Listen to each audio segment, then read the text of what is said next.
Hey there, folks. Welcome back to another episode of our podcast, Deliverability Dialogues. For those of you out there who are like knee-deep in the world of email marketing, you already know that hitting send is really just the beginning. It really is. Like, that's just the first step. The real question, the strategic question is, did it actually get there? Did it land? Did it land? Yeah. Right. So today we are diving deep into that critical zone that exists between sending an email and it landing in the inbox. Yeah. And we're really going to unpack what are some of the ways that you, as a sophisticated email sender, can confirm that your emails are actually hitting the mark? And, you guys already know this. You're sophisticated users. But deliverability, it's not just, a wish or a hope. It's really a technical reality. Technical reality. And ensuring that your campaigns arrive and all those important communications arrive is super important. So let's talk about it. What's the Yeah. very first indication that something has happened? It's interesting to think about the fact that right away there's this little feedback mechanism built into a lot of email clients, Oh, yeah. which is that notification that you often see in the bottom corner of your screen Right. that says message sent. It's a little micro acknowledgement that your email platform gives you. So what's the next place that we should be looking for a more, reliable confirmation? Well, the next logical step is really to go check your sent folder. The sent folder. Yeah, and for Gmail users, that's going to be over on that left-hand menu.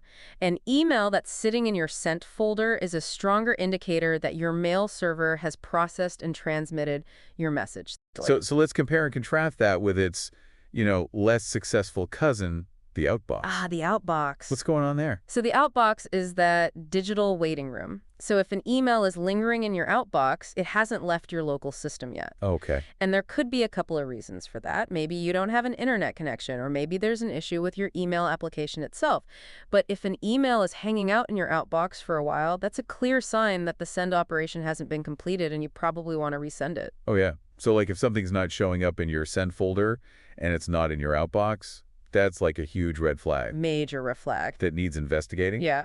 But okay, so what about you've sent the email, it's in your sent folder, you don't see any kind of error message, but the recipient claims they never got it. Right. Is no news good news in that scenario? It's not always good news, but it is a good sign. Okay. So this is where understanding non-delivery reports or bounce messages really comes in handy. These are automated responses from the recipient's mail server that's telling you something went wrong with the delivery. Yeah, I think a lot of people, especially if they're sending like, one-to-one or small numbers of emails, they're used to seeing those bounce backs. Exactly. Like address not found or Yeah, mailbox full. mailbox full, something like that. Yep. And those are pretty immediate. They usually are. But we were looking at some guidance from an expert on a Google support forum. Uh-huh.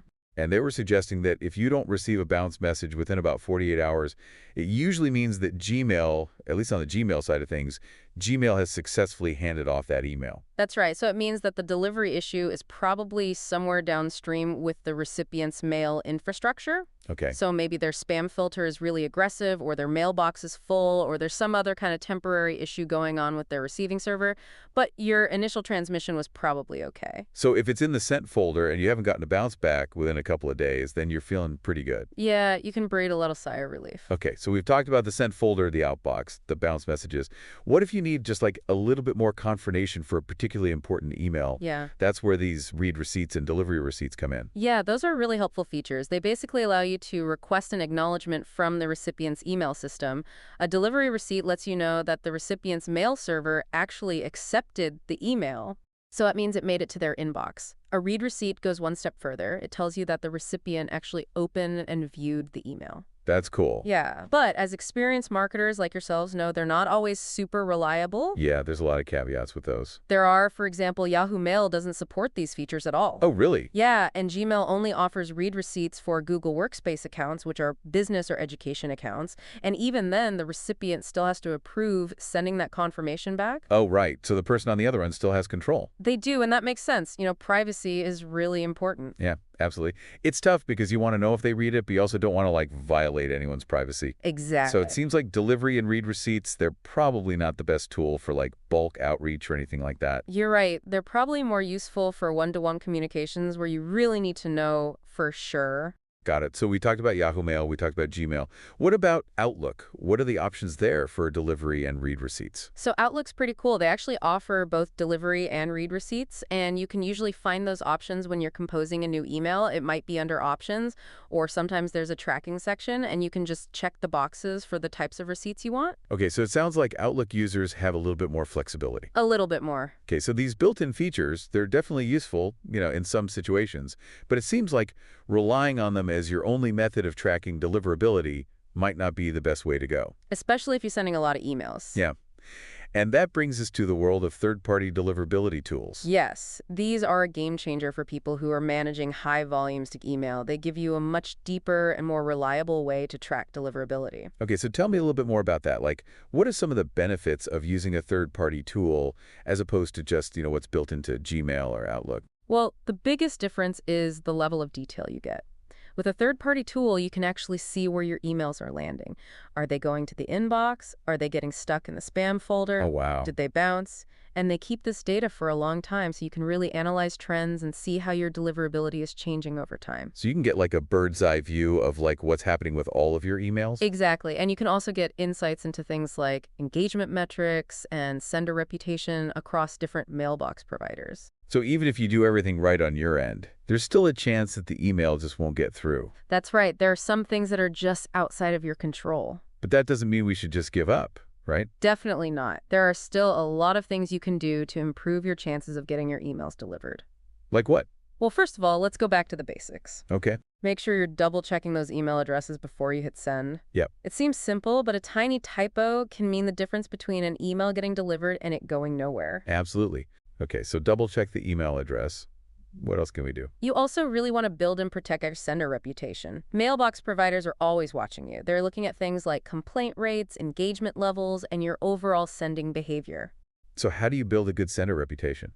Well, sending engaging content that people actually want to receive is a big part of it. Okay. You also want to make sure you're only sending emails to people who have opted in to receive them. Right. And if people do mark your emails as spam, take that seriously, figure out why it happened, and try to fix it. What else? Well, this is a technical one, but it's super important in today's world. You need to implement email authentication protocols. Okay, I've heard of this, but tell me a little bit more about it. Like, what exactly does email authentication do? So there are three main protocols that you need to know about: SPF, DKM, and DMARC. Oh yeah, I've seen those acronyms thrown around. Yeah, they sound complicated, but they're actually not that bad. And all of these protocols together, they help to prove that you are who you say you are, and they really improve your deliverability. So it's like a trust signal. It is. It's like, hey, I'm a legitimate sender. You can trust me. Right. And mailbox providers are much more likely to deliver your emails if you've got all your authentication set up correctly. Okay, so we've got double checking the email address, we've got sender reputation, we've got email authentication.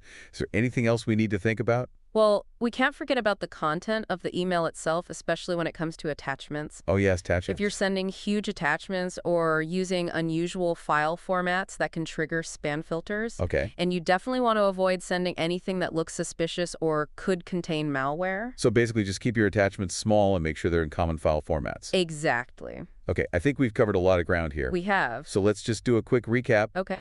Those one-off really important emails, you can check your sent folder. Yes. You can keep an eye out for those bounce messages. Uh-huh. And you can even use delivery and read receipts, if that's appropriate. But as we've talked about, those methods are only going to give you a limited view of what's happening. Right, it's not the whole picture. No, if you really want to understand and improve your email deliverability, especially if you're sending a lot of emails, you need to invest in a good email deliverability tool. Yeah, whatever it is, I encourage you to take action and make sure your emails are landing where they need to be. In the inbox. In the inbox. Every time. Every single time. All right, thanks so much for joining us today. It's been a pleasure. We'll see you next time. See you later.